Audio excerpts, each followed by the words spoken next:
Silas moved into the house on a Tuesday when the sky was the color of a bruised lung. The air inside the hallway tasted of stale cedar and something older, something sharp. At the end of the corridor stood the door, its wood grain twisting like a screaming face. It was locked with a heavy iron latch that Silas promised the landlord he would never touch. He told himself it was just a closet, a space for the previous owner's ghosts to rest undisturbed. On the third night, the silence began to peel. Silas lay in the dark, listening to the house settle. But houses don't settle with the sound of rhythmic, bare footsteps. Thump, drag, thump. The sound moved across the floorboards above his head, slow and deliberate, as if something was relearning how to walk. Silas pulled the quilt to his chin, his breath hitching in the freezing air, watching the shadows stretch across the ceiling like grasping fingers. By the fifth night, the sound moved into the walls. It wasn't just footsteps anymore. It was a frantic, wet knocking. It sounded like knuckles striking bone. Silas pressed his ear to the floral wallpaper in the parlor, feeling the vibrations deep in his own jaw. He could hear a muffled scratching, the sound of nails dragging against the back of the plaster, desperate to find a seam, a crack, a way out of the insulation and into the light. On the seventh night, the door spoke. It didn't use words at first, only a low, resonant hum that vibrated in Silas's teeth. Then, a whisper drifted through the keyhole, a voice that sounded exactly like his own, but stripped of all hope. It spoke of a summer long ago, of a riverbank and a promise Silas had made to a boy who no longer existed.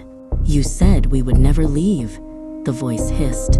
Silas backed away, his heart hammering a frantic rhythm against his ribs.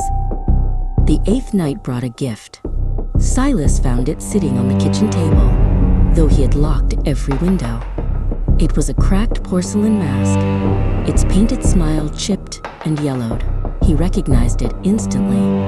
It was the face he had worn to the carnival the night everything changed, the night he decided to forget the weight of his own shadow. The mask felt cold, unnervingly like skin, and as he held it, a flash of red memory burned behind his eyes. On the 10th night, the iron latch was gone. It didn't fall. It had simply ceased to be. The forbidden door stood ajar by a fraction of an inch, revealing a sliver of darkness so absolute, it seemed to pull the light from the hallway. Silas stood before it, his hand trembling as he reached for the knob. He knew what was behind it wasn't a room, but an ending.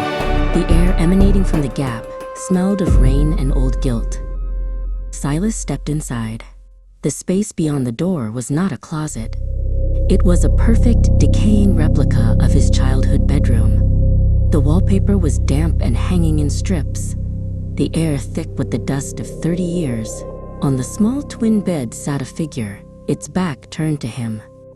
The room felt smaller than it should be, the walls closing in as if the house itself were taking a deep, final breath. "You're late," the figure said. It stood up and turned around. Silas felt the world tilt. The man before him was his twin in every detail, the same hollowed cheeks, the same worried brow.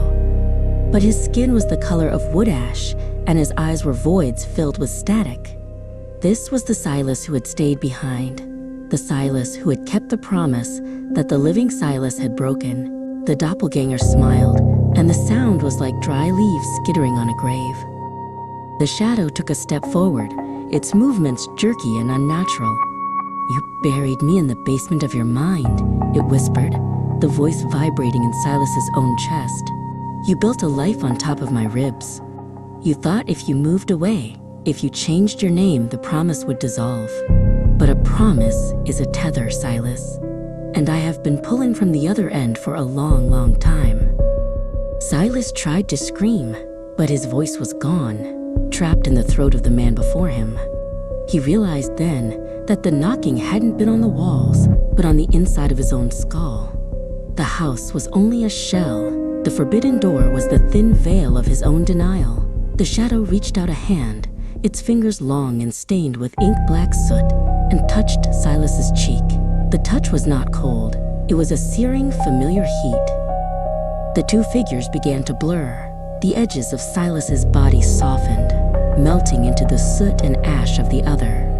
The suppressed memories, the river, the lie, the boy left behind, rushed back in a suffocating tide. He wasn't being haunted, he was being reclaimed. He felt his bones softening, his identity dissolving into the dark, thirsty soil of the person he had tried so hard to murder within himself. On the 13th morning, the house was silent. The sun climbed the sky, but no light entered the hallway. Silas stood by the window, watching the world go by. He looked exactly as he always had, though his clothes smelled faintly of cedar and wood ash. He walked to the end of the corridor and closed the door. He didn't need the lock anymore. The house was full. The promise was kept. He was finally, dreadfully, whole.